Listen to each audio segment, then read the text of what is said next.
Hello అండి, నా పేరు డాక్టర్ శ్రీధర్ రెడ్డి కారెడ్డి. నేను general and laparoscopic surgeon, consultant and treatment range hospital, Kukatpally, Hyderabad. చాలామందికి ఈ కూర్చోవడం వలన బటక్స్ దగ్గర కావచ్చు, లేకపోతే మోషన్ పోయే ద్వారం దగ్గర కావచ్చు, అక్కడ చిన్న చిన్న గుల్లలు ఏర్పడుతూ ఉంటాయి. చాలామంది చిన్న గుల్లనే కదా అని చెప్పేసి ఏదో టాబ్లెట్ వేసేసుకొని నెగ్లెక్ట్ చేస్తూ ఉంటారు. ఆ గుల్ల అంటే జస్ట్ లైక్ పింపుల్ అంటాం కదా, అట్లాంటి పింపులే వేడి గుల్లలు కింద అవుతూ ఉంటాయి చాలామందికి. ఎందుకు అంటే ఈ మధ్యన ఫ్యాషన్గా చాలామంది జీన్స్ వేసుకొని తిరగడము, ఎక్కువసేపు కూర్చొని పని చేయడము, ఇట్లా ఉండడం వల్ల ఏమవుతుందంటే ఆ ఏరియాలో సరిగా హైజీనిక్ పెట్టుకోకపోవడం, లేకుంటే ఏదైనా స్క్రాచ్ దురదలు కావడము, ఇట్లాంటి వలన చిన్న చిన్న గుల్లలు ఏర్పడుతూ ఉంటాయి. వేడి గుల్లలు అంటుంటాం, షెగ్గడ్డలు అంటుంటారు మామూలుగా మన భాషలో, ఈ బాయిల్ అంటుంటాం. ఈ గడ్డలు అయిన తర్వాత చాలామంది ఏం చేస్తారంటే నెగ్లెక్ట్ చేసేసి చిన్న గడ్డనే కదా పగిలిపోతుంది, అంతకదే పోతుంది, నొప్పి ఉన్నప్పుడు ఒక 2 టాబ్లెట్లు వేసుకోవడము, నొప్పి తగ్గిన తర్వాత వదిలేయడం, ఇట్లాంటివి చేస్తూ ఉంటారు.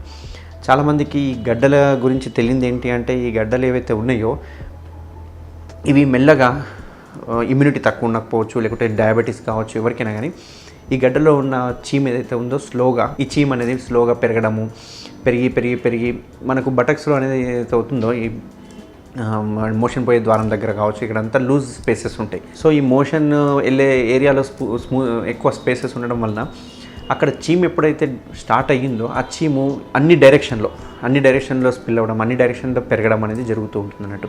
అంటే మనకు బయట కనపడానికి చిన్న గుల్లలాగానే ఉంటుంది, కానీ లోపల ఉన్న పస్ అనేది సొరంగాలు తీసుకుంటూ ఎక్కడ ఉంటే అక్కడ ఆ స్పేసెస్లోకి వెళ్ళిపోవడం జరుగుతూ ఉంటుంది. దానివల్ల ఏమవుతుందంటే మెల్లగా ఇది యాప్సెస్గా ఫామ్ అయిపోతుంది, అంటే చీముగడ్డలాగా తయారవుతుంది. దీన్ని మనం పెరియానల్ యాప్సెస్ అంటుంటాం అన్నట్టు. ఈ పెరియానల్ యాప్సెస్ ఈ మధ్యన మోస్ట్ కామన్గా చాలామందికి వస్తున్నాయి. ఈ పెరియానల్ యాప్సెస్ అందరికీ ఆ గడ్డలు వచ్చిన వాళ్ళందరికీ రావు.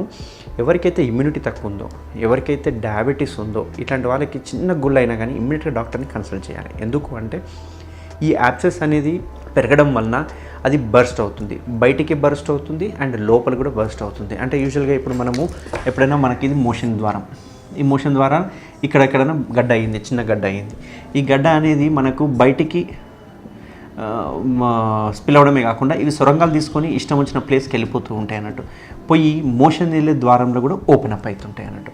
ఓపెన్ అప్ అయిన తర్వాత ఏమవుతుంది, ఈ చీమ్ అనేది మొత్తం బయటికి వెళ్ళిపోయిన తర్వాత కొన్ని రోజుల తర్వాత ఈ చీము స్కిన్కి ప్లస్ లోపలికి ఒక ట్రాక్ను ఫామ్ చేస్తుంది అన్నట్టు. దీన్నే మనం ఫిస్టులా అంటాం. అంటే ఒక చిన్న గడ్డని మనం నెగ్లెక్ట్ చేయడం వల్ల అది పెరిగి పెద్దదయ్యి యాప్సెస్ అయిపోతుంది. దాన్ని మనం పెరియానల్ యాప్సెస్ అంటాం. అట్లా పెరియానల్ యాప్సెస్ అయ్యి పగిలిపోయి లోపలికి వెళ్ళి ఫిస్టులా ఫామ్ అయిపోతుంది. అప్పుడు ఏమవుతుంది, ఈ మోషన్ వెళ్ళినప్పుడల్లా ఈ మోషన్లో ఉన్న బ్యాక్టీరియా ఇవన్నీ వెళ్ళి ఇందులోకి వెళ్ళి చీము కంటిన్యూస్గా కారడం స్టార్ట్ చేస్తూ ఉంటుంది. దాన్ని మనము ఫిస్టులా అని అంటాం. అంటే ఈ యాప్సెస్ కాస్త మనం నెగ్లెక్ట్ చేస్తే ఫిస్టులా మారిపోతుంది. మరి యాప్సెస్ని ఎలా గుర్తుపట్టాలి, యాప్సెస్ ఏ స్టేజ్లో మన దగ్గరికి రావాలి, డాక్టర్ దగ్గరికి రావాలి, ఏ స్టేజ్లో ఈ యాప్సెస్కి మనం ఆపరేషన్ చేయాలి అనేది చాలా ఇంపార్టెంట్, మోస్ట్ ఇంపార్టెంట్. ఎందుకంటే ఈ చిన్న గుల్ల అయిన తర్వాత వితిన్ 1 day or 2 daysలోనే యాప్సెస్ 3 రెట్లు 4 రెట్లు పెరిగిపోవడం స్టార్ట్ అవుతుంది అన్నట్టు. అట్లా పెరిగిన తర్వాత మనకు విపరీతమైన మంట, నొప్పి, జ్వరం, హై గ్రేడ్ టెంపరేచర్ వస్తుంది. అసలు కూర్చోమంటే కూడా కూర్చోలేరు పేషెంట్, ఆడ ముట్టుకుంటే నొప్పి వస్తుంది. అట్లా ఈ రకంగా ఏదో ఒక ఫీలింగ్, అక్కడ మోషన్ వెళ్ళే ద్వారం దగ్గర ఏదో ఉంది, ఏదో ప్రిక్కింగ్ సెన్సేషను, ఏదో లాగినట్టు ఉండడము, డిస్కంఫర్ట్ ఉండడం అనేది ఫస్ట్ సిమ్టమ్ స్టార్ట్ అవుతుంది. మనం అట్లే వదిలేయడం వల్ల ఏమవుతుందంటే ఆ చీమంతా ఒక దగ్గరికి వచ్చి మనం తీసుకునే యాంటీబయాటిక్ కావచ్చు, లేకుంటే పెయిన్ కిల్లర్స్ కావచ్చు, ఒక దగ్గర వచ్చి బర్స్ట్ అవ్వడం స్టార్ట్ అవుతుంది. సో ఎప్పుడైనా కానీ బర్స్ట్ కాకముందే ఒక సర్జన్ని కన్సల్ట్ అవ్వడం వలన అడ్వాంటేజ్ ఏమవుతుందంటే ఆ చీమ్ ఏదైతే ఉందో మనం చిన్న నిక్కిచ్చేసి మనం ఇన్సిషన్ ఇస్తాం, ఐఎన్డి అంటాం దాన్ని, ఇన్సిషన్ అండ్ డ్రైనేజ్ అంటాం. ఆ డ్రైన్ చేయడం వలన ఆ చీమ్ మొత్తం బయటికి లాగేయగలుగుతాం. కానీ అదే ఒకవేళ అదంతకదే బర్స్ట్ అయ్యే వరకు మనం ఆగితే కనుక చీమ్ బయటికి పగిలిపోవడమే కాకుండా లోపల కూడా బరో చేసుకొని సొరంగాలు చేసుకొని ట్రాక్స్ ఫామ్ చేసుకుంటుంటుంది. ఇక్కడ ఒక ట్రాక్ పోతుంది, అది పోయి అందులో ఓపెన్ కావడం, ఇట్లాంటి కాంప్లికేషన్స్ అన్నీ స్టార్ట్ అవుతుంటాయి. కాబట్టి ఇట్లాంటి యాప్సెస్ వచ్చిన వాళ్ళకి తర్వాత చూసుకుంటే 1 month 2 months తర్వాత చూసుకుంటే చిన్న గుల్లలాగా ఫామ్ అయిపోయి అక్కడి నుంచి రొటీన్గా చీము కారుతూ ఉంటుంది అన్నట్టు. కొన్ని రోజులు పూడికపోయినట్టు పుడుస్తుంది, మళ్ళీ కాగానే మళ్ళీ తడి వస్తుంటుంది. మనం ఇన్నర్ వేర్ వేసుకున్నప్పుడు అక్కడ చిన్నగా తగలడము, ఏదో తడి తగలడము, ఇట్లాంటివన్నీ స్టార్ట్ అవుతుంటాయి. ఎక్కడో నొప్పి ఉండడము, కూర్చున్నప్పుడు ఏదో డిస్కంఫర్ట్ ఉండడం, ఇవన్నీ మనకి యూజువల్గా పేషెంట్స్ చెప్తూ ఉంటారు.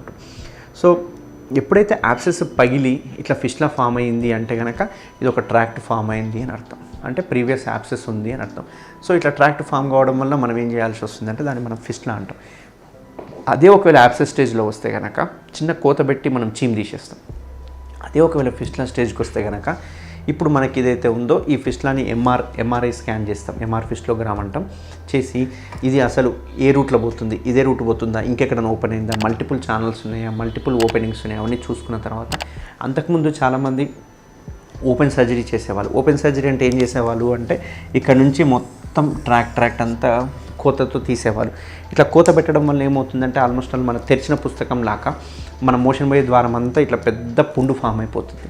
ఆ పుండుకు రోజు డ్రెస్సింగ్ చేసుకోవడము, సిడ్జ్ బాత్ చేయడము, నీళ్ళలో కూర్చోవడము, వేడి నీళ్ళలో కూర్చోవడము, ఇట్లాంటివి ఆల్మోస్ట్ 45 రోజులు 2 నెలలు డ్రెస్సింగ్ చేసుకోవాలి. అట్లా చేసుకోవడం దానివల్ల ఏమవుతుంది అంటే ఒక్కోసారి ఇక్కడ ఉన్న స్పింక్టర్స్ ఏవైతే అంటే ఇక్కడ మనకు కొన్ని స్పింక్టర్స్ అని ఉంటాయి, అవి కొన్ని మనము కంట్రోల్లో ఉండేవి ఉంటాయి, మన కంట్రోల్లో లేని స్పింక్టర్స్ ఉంటాయి. ఇట్లా కట్ చేయడం వల్ల ఈ స్పింక్టర్స్ కూడా కట్ అయిపోతాయి. అట్లా స్పింక్టర్స్ కట్ అయినాయి అంటే మనం మోషన్ కంట్రోలింగ్ పవర్ పోతుంది. అంటే మనం మోషన్ వెళ్ళాలన్నా లేకున్నా పాయింట్లనే పోవడము, కంట్రోల్ చేసుకోకపోవడము, ఇట్లాంటివన్నీ కూడా పోయే అవకాశాలు ఉంటాయి. సో అందుకే ఈ ఓపెన్ టెక్నిక్లో ఇదంతా కోత పెట్టేసి స్పింక్టర్స్ డ్యామేజ్ చేయడం ఇవన్నీ కాకుండా మన ట్రీట్మెంట్ రేంజ్ హాస్పిటల్లో మనం లేటెస్ట్గా లేజర్ ద్వారా సర్జరీ చేస్తున్నాం. ఈ లేజర్లు కూడా చాలా రకాలు వచ్చినాయి.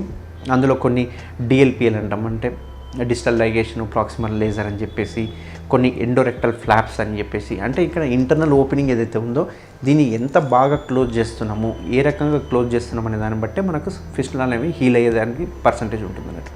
సో మనం ఈ లేజర్ చేయడం వలన ఈ లేజర్ ద్వారా ఈ మొత్తానికి ఎటువంటి కోత అవసరం లేకుండా, బ్లేడ్ పెట్టకుండా, కోత లేకుండా ఓన్లీ లేజర్ ద్వారానే ఆ ఫిస్టులా మొత్తాన్ని కాల్చేస్తాం అన్నట్టు. దానివల్ల ఏమవుతుందంటే మనం అక్కడ కోత లేదు కాబట్టి ఎటువంటి డ్రెస్సింగ్ అవసరం లేదు, ఇమ్మీడియట్గా పేషెంట్ డిశ్చార్జ్ చేసుకోవచ్చు, సిడ్జ్ బాత్లో అట్లా కూర్చోవాల్సిన అవసరం ఉండదు. ఇమ్మీడియట్గా నెక్స్ట్ డే నుంచే మనకు పేషెంట్ కానీ ఎవరైనా కానీ జాబ్కి వెళ్ళిపోవడం జరుగుతుంది అన్నట్టు. సో కోత పెట్టినప్పుడు 15 రోజులు, నెల రోజులు, 2 నెలలు డ్రెస్సింగ్ చేసుకోవాల్సిన అవసరం లేదు. సో ఈ జస్ట్ ఒక సింపుల్ లేజర్ చేయడం వల్ల ఎటువంటి ఫిస్టులానైనా కానీ, మల్టిపుల్ ఫిస్టులానైనా కానీ, ఎన్ని బ్రాంచెస్ ఉన్నా కానీ, ఏదానైనా కానీ మనం లేజర్ ద్వారానే కంప్లీట్గా క్లోజ్ చేసేసుకోవచ్చు. సో ఈ లేజర్లో చేయడం వల్ల అడ్వాంటేజ్ ఏంటి అంటే ఎటువంటి కోత చేయడం కాబట్టి అక్కడ స్పింక్టర్స్ అనేవి డ్యామేజ్ కావు. స్పింక్టర్స్ డ్యామేజ్ కాలేదు అంటే ఇవేవైతే మోషన్ మనం పట్టుకొని వదులుతామో అట్లాంటి కెపాసిటీ అనేది పోదు. సో లేజర్లో ఏమంటారు ఇన్వాలంటరీ మోషన్ అంటాం, అంటే మనకు తెలియకుండానే మోషన్ పోవడం అనే అది పోయే అవకాశం ఛాన్స్ లేదు. కానీ ఓపెన్లో ఉండే అవకాశాలు చాలా ఉంటాయి, బట్ లేజర్లో అటువంటి డ్యామేజ్ ఏం అవ్వదు. సో అందుకే మనకు వచ్చే పేషెంట్లు చాలామంది ఇప్పుడు లేజర్కి ఎక్కువ ఎందుకు చూస్తున్నాము అంటే లేజర్ వల్ల ఇట్లాంటి అడ్వాంటేజెస్ ఉంటాయి కాబట్టి. సో మనం కూడా గత 3 years నుంచి ఒక 2000 కేసెస్ చేసినాము, ఇంతవరకు రికరెన్స్ రేట్ కూడా ఏం లేదు. సో ఈ లేజర్ చేయడం వల్ల ఎటువంటి క్రానిక్ పెరియానల్ ఫిస్టులాస్ ఏవైనా కానీ మనం ట్రీట్ చేసుకోవచ్చు. థ్యాంక్ యూ అండి.